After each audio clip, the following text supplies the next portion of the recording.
মহুয়া সুন্দরীর কথা করিব বর্ণন।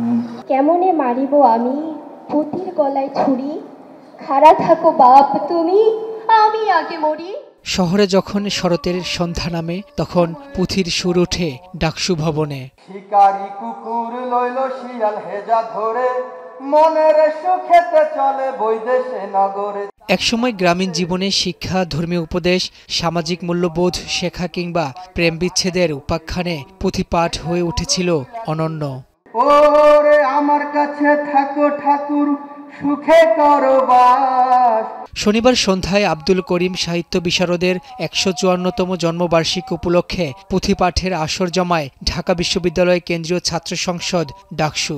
আগে চলে হুমরা বাইদা, পাছে মাইনখা ভাই, তাহার পাছে পাছে চলে লেখা ঝুঁকা নাই রে ভাই। মধ্যযুগের বাংলা সাহিত্যের সম্পদ মহুয়া ও নদের চাঁদের প্রেম কাহিনী দিয়ে শুরু হয় পুঁথিপাঠের আসর। মন্ত্রমুগ্ধ হয়ে সেই প্রেমের আখ্যান শুনেন পুঁথিপ্রেমীরা। বিদায় ঘন্টা বেজে গেছে স্বৈরাচার হাসিনা।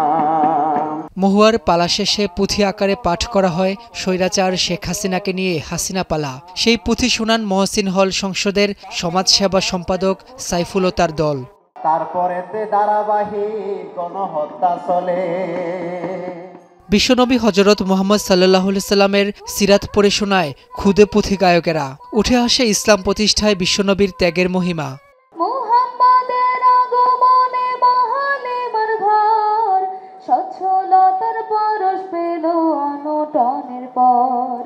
পরে সবশেষে কারবালার প্রান্তরে ইয়াজিদ বাহিনীর হাতে ইমাম হোসাইনের হৃদয় বিদারক হত্যার পুঁথি পাঠ করে শোনান পুঁথি গায়ক শ্রী পরিমল কুমার মজুমদার। আব্দুল্লাহ জিয়াদ বলি ডাকে হোসেন, কোথা গেল অমর জিয়াত দুইজন, কোথায় লুকাইলো দেখি আইলো নেকালিয়া, হয়রান হইনু আমি হাকিয়া হাকিয়া। পুঁথিপাঠের আসর শুরু হওয়ার আগে ডাকসুর জিএস এস এম ফরহাদ বলেন, শিক্ষার্থীদের মাঝে সুস্থ সংস্কৃতির চর্চা ছড়িয়ে দিতেই তাদের এই আয়োজন। আমাদের একটা কমিটমেন্টের জায়গা হচ্ছে আমরা কালচারালি যত উপাদানের মধ্য দিয়ে আমাদের এই অঞ্চলের মানুষের সত্যিকারের মুখের ভাষা, মনের কথা, চোখের চাহনি আমরা উপস্থাপন করতে পারি, প্রত্যেকটাই আমরা করার চেষ্টা করব। জুলাই যোদ্ধাদের জানাই শত সালাম।